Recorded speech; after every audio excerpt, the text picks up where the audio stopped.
for tuning in. My name is Allison, and welcome to another episode of A Taste of Therapy TV here on Therapy Thursday with Manja TV. As always, I'm thrilled to be here, and I'm glad you're tuning in. So today's recipe is going to be a lot of fun, like all my recipes are. And today the problem that I'm fixing for you is your need to always be right in your relationship. Now, I know what you're thinking. You're probably thinking, yeah, no, that's not me. That's my partner. He or she is the one that always needs to be right, and they need to be the one watching the show.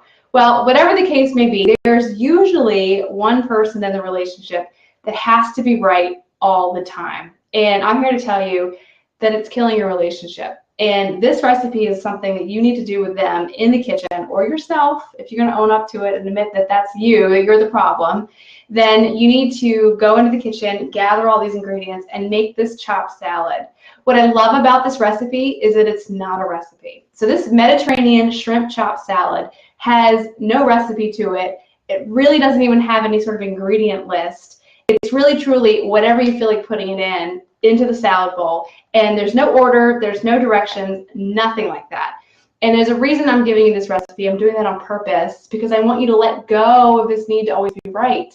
This is a hands-on, concrete way for you to practice letting go of that need, okay? Because the more you practice it and the more you understand that it's killing your relationship, the easier it'll be for outside of the kitchen to be able to, do this and not feel the need to always be right all the time, because it is killing your relationship. So this is a really concrete black and white recipe for you all to try, and it's probably going to make you really uncomfortable. So all my control freak friends out there who feel like this is totally stressing them out and you're starting to twitch because I don't have a recipe for you, for the next 30 minutes, you need to get over it. You need to be in the moment and feel like, okay, I'm going to go with her here, and I'm just going to dump things in this bowl like I have right here.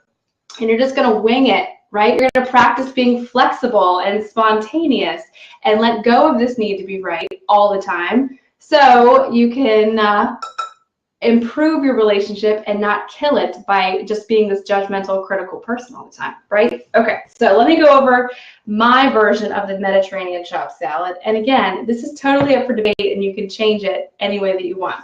So what I have here is I have half a head of romaine lettuce. This is red leaf, as you can see on the top. It's got some red tint to it. It's about a half a head, I would say. You don't like romaine? That's fine. Switch it up. Use something else. It doesn't matter. So here's the romaine.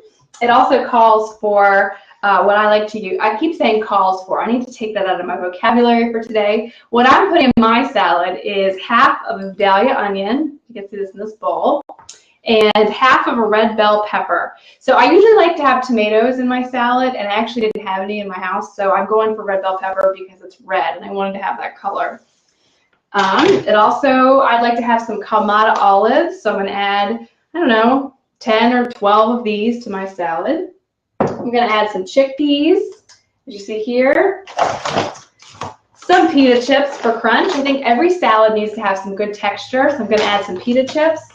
And of course, the main event, the shrimp. I have here a pound of cooked, deveined, peeled, seasoned shrimp right here. I always go for fresh shrimp. Try to get fresh, not frozen. And even better, get local shrimp. If you can go to an actual seafood market and get the freshest, localest fish you can, it'll be a million times better, I promise. So that's what this is. And we're just going to start dumping it in. But before we get started, I want to hear some hands up from you guys out there. How many of you are right now in a relationship with someone who always has the need to be right? I want to hear from you. I want to hear that this is something that you are struggling with right now. Or on the other side, if this is you, I want you to own it. Own it right now. Tell me if this is you that you're struggling with as far as something you're dealing with. Let me see. All right, get lots of hands up. All right. Let's see. Yeah. Okay. So we got a lot of conversation going as far as people who are owning up to, yes, I have a control freak in my relationship. I have someone who has to be right all the time.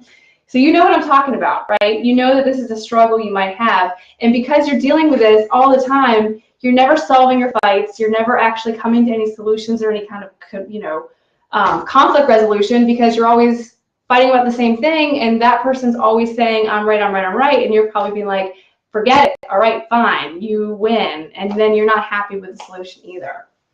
Okay, so again, this is a very literal recipe. So what you're going to do is you're going to cut up the ingredients. Both of you are going to go into the kitchen together. You're going to gather up all of your ingredients that you want to put into this chopped salad, and you're just going to start putting it in. And again, this is a very literal recipe, and I did that on purpose because I wanted you to have this experience. For me, cooking therapy, I'm just going to start doing this while I talk to you. So cooking therapy for me is always about having a very concrete, tangible thing for you to do in the kitchen and practice these skills so that when you go out of the kitchen, you're better at them, right? And then you can do it outside the kitchen and improve your relationship. So that's what this is about. You're going to have to let go, and you're just going to have to say, you know, if you're thinking, let's say you really are truly dealing with someone, you yourself are dealing with the struggle to always be right and to just never back down on any sort of argument. You know, you might struggle with this. And all joking aside, this non-recipe might be really difficult for you. For me personally, I'm a little bit more go with the flow than my partner, my husband is. He's a little bit more type A, by the books, that kind of thing. So this type of recipe really would stress him out because it's not structured, right? It's just kind of like whatever you want to put in it. And so if this is something for you and you're struggling with it in the moment, just go with it. I want you to sit in this and say, okay, I'm having a hard time with this, but this is a recipe that we're making together and it's going to be okay, right? That's the whole point of this. All right, so I'm chopping up my lettuce. I'm going to dump it right in the bowl here. And I love the chat. Okay, so another point I'd like to make for you tonight is I want you to think about the top 3 ways that being a person who has to be right, I need to come up with a term for that. What should we call that? What should we call someone who has to be right all the time? Let me hear in the comments what you think. But so for those of you out there who always have to be right, you're killing your relationship. I need you to know that. I need you to walk away from tonight's episode being 110% aware that you are killing your relationship because of this behavior. And I'm not being overly dramatic. I'm 100% telling you the truth. And this is why. I have my top 3 reasons why this is the case. Okay? Y'all ready? Number 1, you assume that having different points of view automatically makes the other person wrong. Am I right? Let me see some hands up. Is that correct? Because you assume because they don't agree with you or because there's no way that anybody could possibly have a different perspective on whatever the issue might be at hand, that they're automatically wrong. And let me tell you why that's terrible. So that's terrible for many reasons, because for lack of the most obvious thing, they might actually be right and you might actually be wrong. And by taking this stance of always having to be right all the time is totally going to screw you over, and it's going to help you to not be an authority figure, and it's going to have your partner not believe you even more. And it's going to make the problem a million times worse. So just because your partner doesn't agree with you does not make them wrong, right? Can I get some hands up on this? Do you guys agree? Right-o-holic. That's right, Mark. A right-o-holic. I like that. So that's what we're going to call for the rest of tonight. For all of you right-o-holics out there, you have to always be right. This is for you. All right, number 2 reason you're killing your relationship by always needing to be right is you're being overly critical with your partner to ensure that you're getting the answer that you want. Okay, so let's break this down. Okay, and well, I'm going to dump in my onions and my red peppers. So, okay, the need to be critical in a relationship never needs to exist. Like, take that out of your vocabulary completely. This is your life partner. This is someone you've chosen to be together with. You don't need to be critical of them. You don't need to criticize. Let me get a towel here. You don't need to criticize their opinions, their judgments, their thoughts, their feelings about a certain situation. I take that, like I said, I can't emphasize it enough. Take it out of your relationship vocabulary because you're totally screwing things up. And I know you all know what I'm talking about. Like, it can be a small thing. It can be, I'm adding my chickpeas. It can be a small thing. It can be an eye roll, or it can be a sigh. You know, you can say something like, I really feel like we need to do a better job of tracking our finances. You know, I watched this great cooking therapy show a couple weeks ago, and she talked about tracking our finances for a week, and I really would like to do it. And let's say you present that to your partner, and he rolls his eyes and totally throws his head back and sighs. So that's all nonverbal, but what he just did was judge and criticize your opinion and thoughts about a certain issue in your relationship, and that's never okay. Never. Not okay. Okay. Added my can of chickpeas here. All right.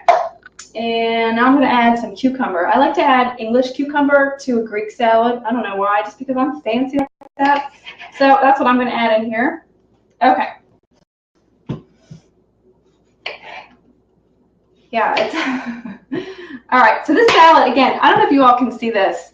It's just so pretty, right? Salads, I just think, are vastly underappreciated in our culinary field. They can be very fancy and very delicious. Okay, so getting on to point number 3 that I wanted to make tonight of why your behavior of being a right-o-holic is destroying your relationship. And this is a big one. So ears open here. You are stopping the ability for your partner to trust you, and you're decreasing the intimacy by 10-fold. Did you hear what I just said? Because you're acting like an ass and always having to be right, you are completely causing your partner to not trust you and want to have no intimacy with you. And I'm not just talking about physical intimacy. I'm talking about general, overall intimacy within your relationship. It's killing it. And that is such a huge component of your relationship, of any healthy relationship. The foundation of it needs to be based in trust and intimacy. So cut it out. Go to the kitchen, make this recipe with your partner, and just sit in it. If you're uncomfortable, like I said in the beginning of this segment, if you're uncomfortable, sit in it. Talk about it. Say to your partner, I'm having a really hard time with this lack of a recipe because I need you to know X, Y, and Z. And here's the other thing about right-o-holics.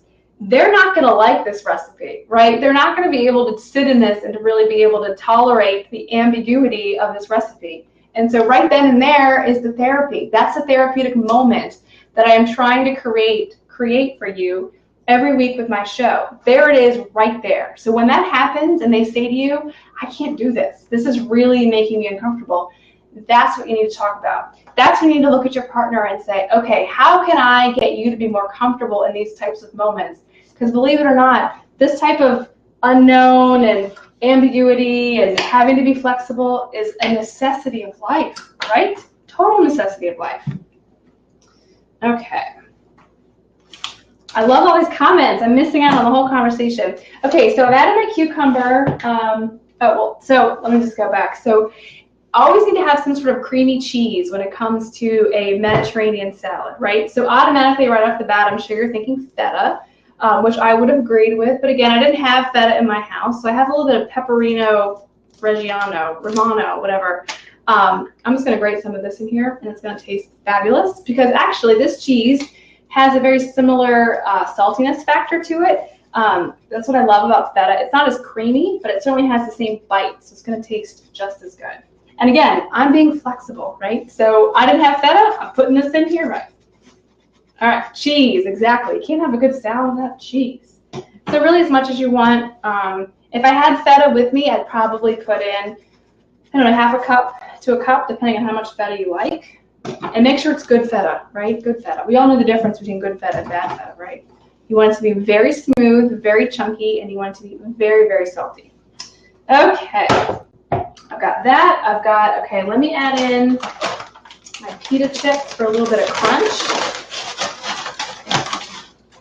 So as you can see here, for my lack of a recipe, what I'm doing is I'm just really layering these ingredients in here.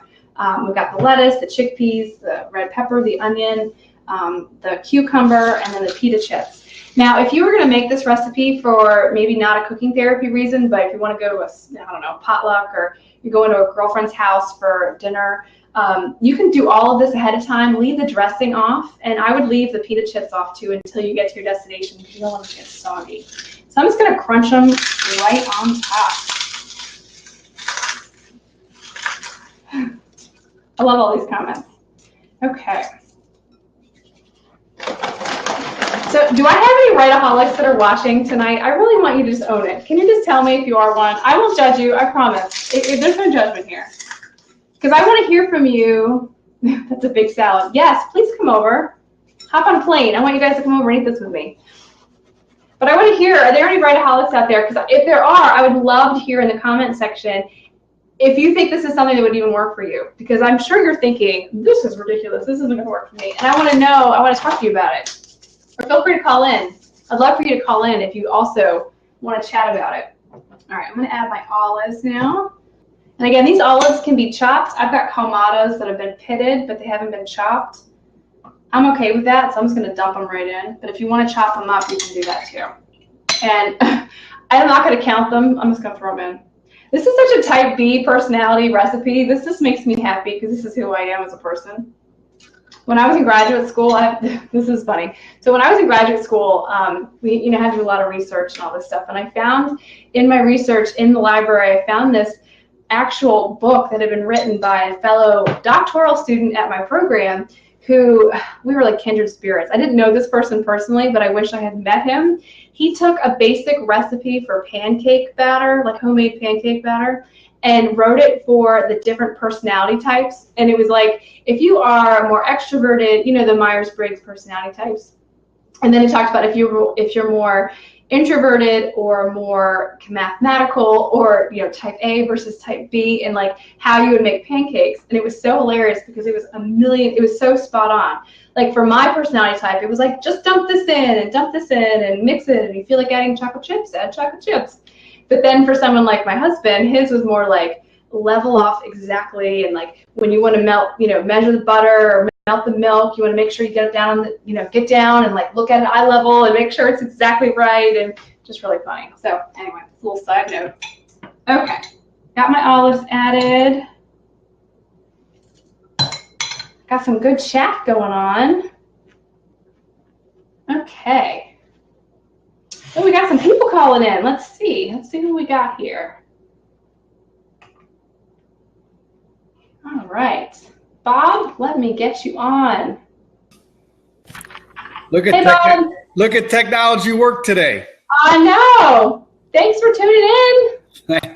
You're doing a great job. Fabulous. I'll say that right away.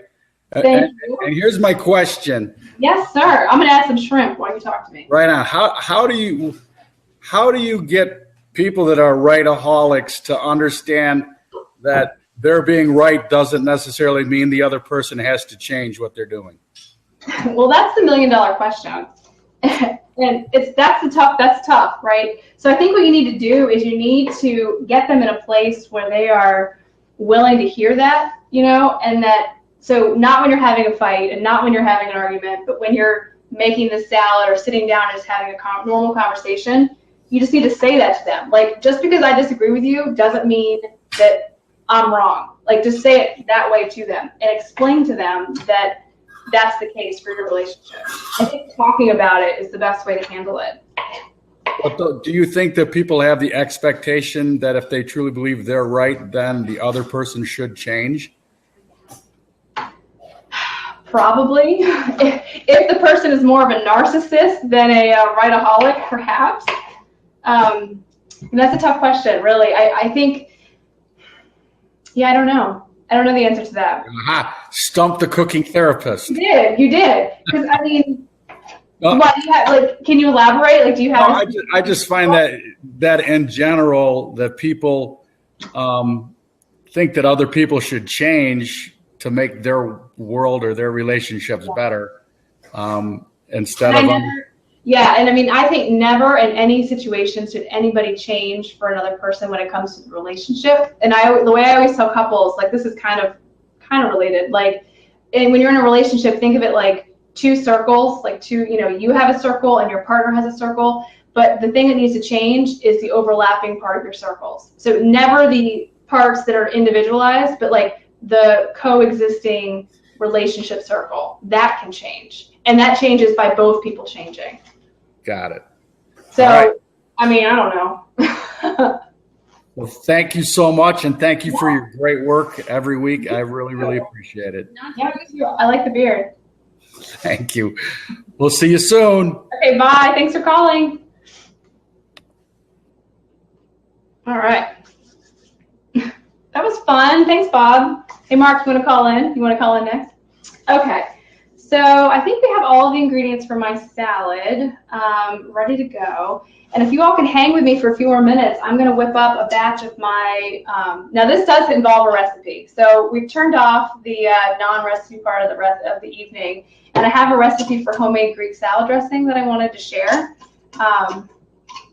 Oh, I'm shy, but no webcam. All right, well, maybe next time I'll get you to get a webcam.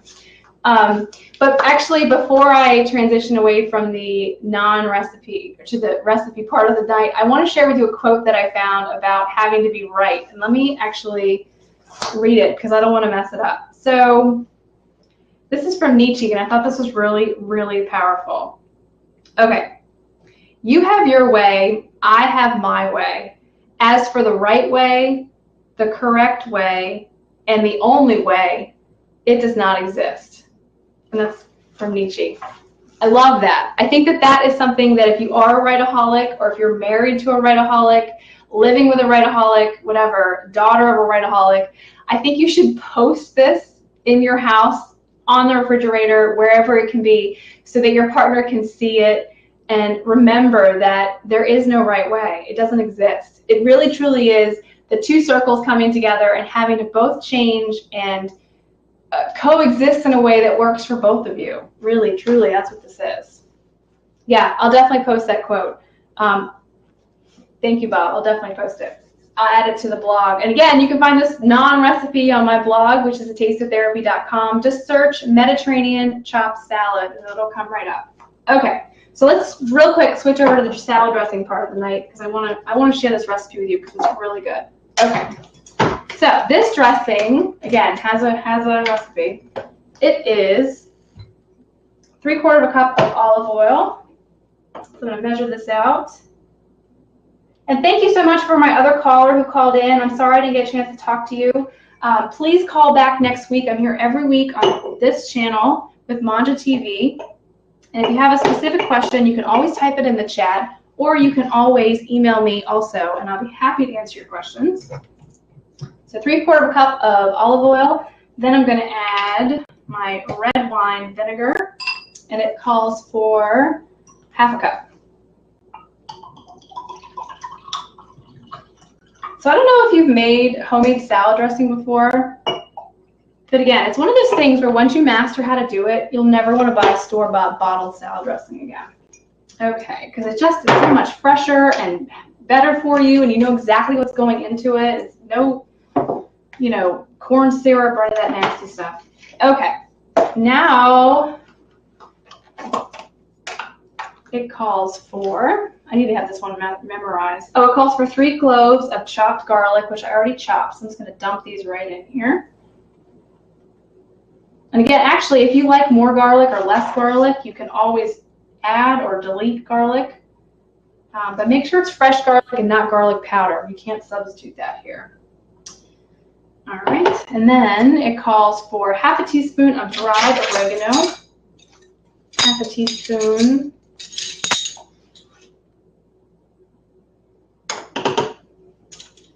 All right. All right. So how many of you are going to go home and make this recipe? Or how many of you are making it right now? Anybody? Any right-o-holics out there? Let's see. And it also calls for 1/2 teaspoon of dried basil. I'm just going to dump this in. I love dried basil. Can never have too much of that. This is something you could substitute fresh for if you had fresh basil. You could always do that instead. Calls for 5 sprigs of fresh thyme. I actually love how this recipe actually really goes well with last week's recipe, and I did not do that on purpose. A lot of the same Mediterranean flavors were in my crostini, so it worked out with my ingredients. So you too could have all of these corresponding recipes going on in your house. All right, 5 sprigs, that was 3. And I like to just pull it right off the stick. When it comes with fresh, you don't want to get the stick in there. It's not really good. Here's my last one, 5. Okay, fresh thyme is amazing. And then the last thing is a little bit of lemon juice. Fresh lemon juice. Again, I'm a stickler for fresh. It's got to be fresh. When it comes to lemon juice, it's got to be fresh. About 1/2 a fresh lemon, salt and pepper. This is all to taste, so you're just gonna have to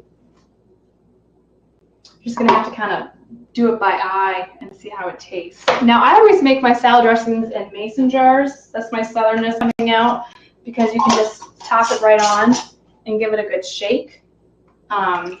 You can obviously do this in a mixing bowl with a whisk or a fork or whatever, but I like to use a mason jar. So here we go. This is it. So I don't know if you can see it. Probably doesn't look as good, but look at that.